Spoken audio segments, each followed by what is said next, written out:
concrete doesn't lie. Hoover Dam stands 726 feet above the Colorado River, one of the most photographed structures in human history. And right now, carved into its face like a geological wound, is a white mineral scar that stretches 140 feet above where the water should be. Not where the water was 50 years ago. Not where it sat during a bad drought decade. Where it should be today. In 2026, that mark is called the bathtub ring. And the moment you understand what it means, you cannot unsee it. Lake Mead, the reservoir held back by that dam, the largest by volume in the entire United States, has been bleeding out for 23 years. Slowly at first, then faster, then at a pace that broke the Bureau of Reclamation's own projected models 3 separate times. The 140-foot deficit visible on that wall right now is not a projection. It is not a worst-case scenario lifted from a government risk assessment. It is a measurement, a physical, tangible, permanent record etched into the concrete by receding water and calcium carbonate deposits that harden as the shoreline drops.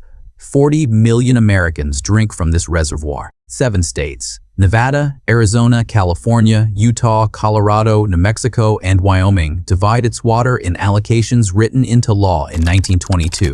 11 federally protected Native American nations hold water rights tied to its levels. And the hydroelectric infrastructure embedded inside that dam powers a grid stretching across the American Southwest. The footage that surfaced on March 3, 2026 did not create this crisis. It revealed how deep it already goes. What the wall is astrally telling you.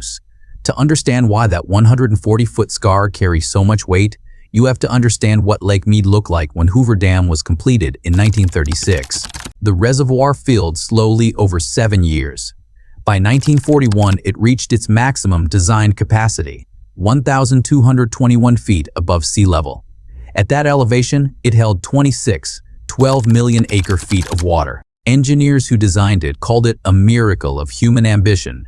The federal government called it a permanent solution to water scarcity across the desert Southwest. What they did not account for was what the Colorado River would actually deliver across the following century. The 1922 Colorado River Compact, the foundational legal document that governs every drop drawn from that reservoir, was based on streamflow data from 1905 to 1922. Those 17 years happened to capture one of the wettest periods in the Colorado River Basin in the last 1,200 years. Tree ring analysis conducted decades later revealed that the negotiators in 1922 overestimated the river's average annual flow by roughly 1.5 million acre-feet per year. They wrote a legal framework allocating 16.4 million acre-feet annually from a river that historically produces closer to 14.8 million. They did not make a rounding error. They built an entire civilization on a miscalculation. That deficit has been compounding ever since, and now it is visible permanently on the face of Hoover Dam. The arithmetic of disappearance. In January 2000, Lake Mead sat at roughly 1,214 feet above sea level.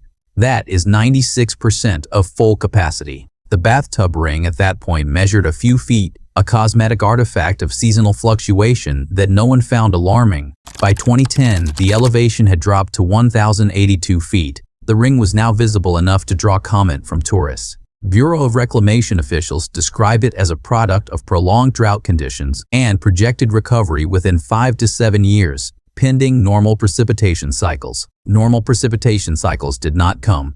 By 2022, Lake Mead had dropped below 1,040 feet for the first time in its recorded history, triggering what the federal government officially designated as a Tier 2 water shortage. Mandatory cuts were imposed on Arizona and Nevada water allocations. Agricultural districts in the Yuma Valley watched their contracted supply shrink overnight. Metropolitan water authorities in Las Vegas, which draws 90% of its municipal supply directly from Lake Mead, began accelerating drought contingency protocols that had previously existed only in planning documents.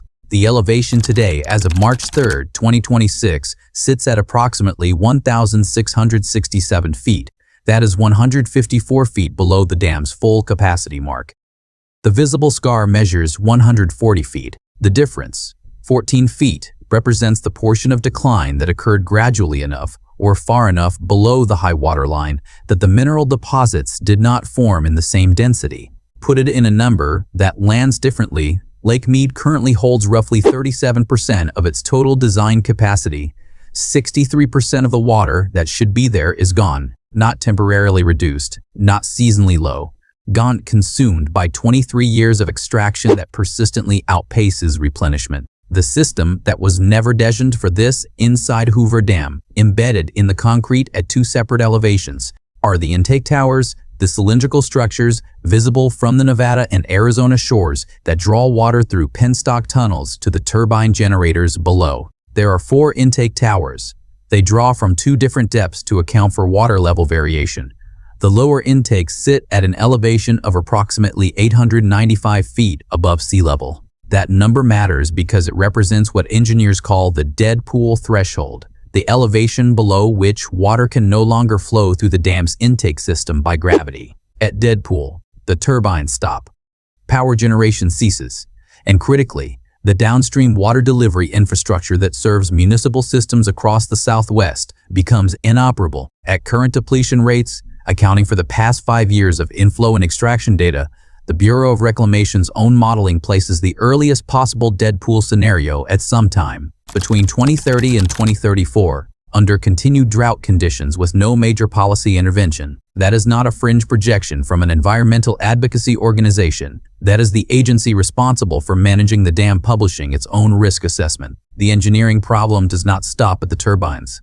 Hoover Dam was not designed with a functional contingency for deadpool. The spillway systems, the outlet works, the entire hydraulic architecture of the structure assumes water level sufficient to maintain pressure and flow. Below certain thresholds, the structural load dynamics inside the dam itself begin to shift. Not catastrophically, not in a way that suggests imminent physical failure, but in ways that require ongoing engineering reassessment that has no historical precedent because this scenario was never supposed to happen. The dam was built to last forever. It was built to hold a full reservoir. Nobody engineered the scenario where the reservoir simply ceases to exist. 4 million people and a broken contract. The human geography of this crisis does not map neatly onto the political geography of the American Southwest. Las Vegas, the most water-stressed major city in the United States per capita, has actually reduced its total water consumption by 26% since 2002, despite a population increase of over 400,000 people. The Southern Nevada Water Authority has implemented some of the most aggressive municipal conservation programs in the country, including a complete ban on non-functional grass, incentive programs that have removed over 200 million square feet of decorative turf, and a water recycling infrastructure that returns treated indoor water back to Lake Mead for credit against Nevada's allocation. Las Vegas is not the problem. Agriculture accounts for approximately 70 to 80% of total Colorado River water consumption across the basin. The Imperial Irrigation District in Southern California alone holds water rights senior to those of every major metropolitan area on the river, rights that, under the legal framework of prior appropriation doctrine, cannot be reduced before municipal cuts are imposed on junior right holders. This is the legal paradox embedded in the 1922 Compact. The most senior rights, held by agricultural districts that were allocated water before modern cities existed in the desert, are legally protected from mandatory cuts even as those cities face supply emergencies. Farmers growing alfalfa, a water-intensive crop exported primarily to Asia, draw on allocations they cannot legally be compelled to surrender, while urban water authorities accelerate contingency planning for mandatory rationing. There is nothing illegal about this. It is exactly how the compact was written.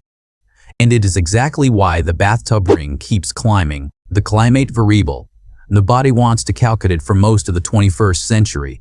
Official projections of Colorado River inflow operated on an assumption that drought conditions were temporary, anomalous departures from a long-term average that would eventually correct. That framework has collapsed. Paleoclimatological research, the study of historical climate conditions through tree rings, sediment cores, and lake bed deposits, has produced a body of evidence over the past 2 decades that fundamentally reframes how the Colorado River Basin should be understood. The data shows that the 20th century was, by a measurable margin, one of the wettest centuries in the past 1,200 years across the American Southwest. The conditions that made the 1922 Compact's allocations seem reasonable were the historical outlier, not the baseline. What is happening now? The persistent aridification, the reduced snowpack in the Rocky Mountain headwaters, The longer melt seasons that send water downstream faster and earlier rather than releasing it slowly through summer is not a drought. It is a transition. Atmospheric scientists call it aridification, a long-term, structurally driven shift in regional water availability, driven by rising temperatures that increase evaporation from the reservoir's surface, reduce snowpack accumulation in the watershed, and alter precipitation patterns across the entire basin. Lake Mead loses approximately 800,000 acre-feet of water per year to surface evaporation alone. At an elevation of 1,607 feet, the reservoir's surface area measures roughly 150,000 acres. The math is relentless, and it does not care about water rights law, compact renegotiations, or municipal conservation programs. The water is evaporating faster than it is being replaced. The scar on the dam is the physical record of the difference, the infrastrukturstimmung.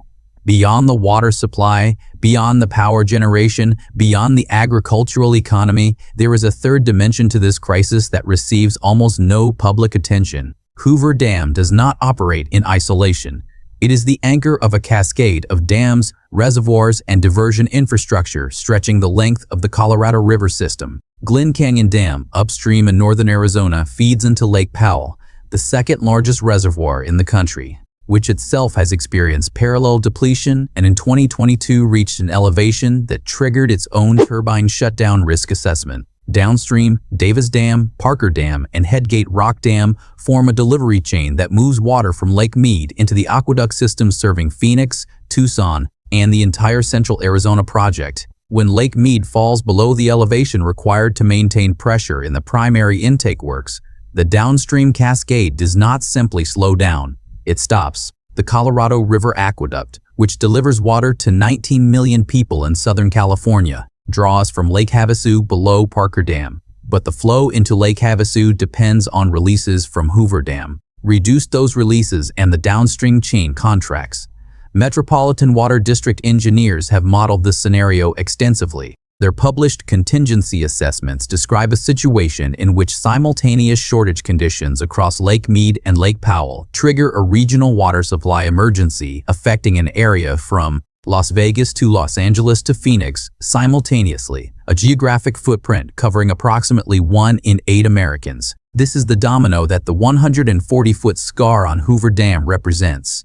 Not one reservoir failing, an entire system reaching the edge of its operational tolerance at the same time, with interdependencies that were never designed to function under these conditions. What has been tried and what hasn't worked? The federal response to Lake Mead's decline has not been passive. The Bureau of Reclamation has implemented 3 tiers of mandatory shortage declarations since 2021, triggering progressively deeper cuts to Arizona, Nevada, and Mexico's water allocations under the 2007 interim guidelines. The Inflation Reduction Act of 2022 allocated $4 billion for Colorado River system conservation, the largest single federal investment in water conservation in American history. The result: Lake Mead rose approximately 50 feet between late 2022 and mid-2023, driven primarily by an exceptionally wet winter in the Rocky Mountain watershed. Then the drought returned. By late 2023, the elevation had plateaued and begun declining again. The 2024 and 2025 water years delivered below-average inflow. The 50-foot recovery was absorbed by a system still in fundamental deficit, and the scar continued to grow. The conservation programs work in isolation. The problem is structural. Annual demand across the basin exceeds sustainable annual inflow by an estimated 1 to 3 million acre-feet, depending on the year. Conservation programs have reduced consumption at the margins. They have not closed a gap measured in millions of acre-feet per year. Desalination has entered the conversation in recent years.